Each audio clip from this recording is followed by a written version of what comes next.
আজকে 28শে জুলাই বিশ্ব হেপাটাইটিস দিবস।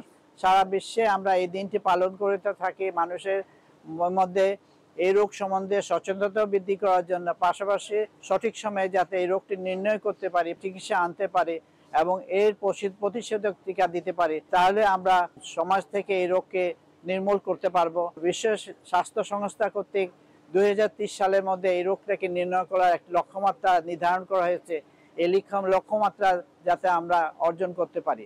আপনারা জেনে থাকবেন সারা বিশ্বে 300 মিলিয়ন লোক এই রোগে আক্রান্ত এবং প্রতি বছর 2.2 মিলিয়ন লোক এই রোগে আক্রান্ত হন। এর মধ্যে 1.2 মিলিয়ন লোক মৃত্যুবরণ করেন। এবং আপনি জেনে থাকবেন যে এই সামান্য মেজার ব্যবস্থার মাধ্যমে এই রোগকে আমরা প্রতিরোধ করতে পারি।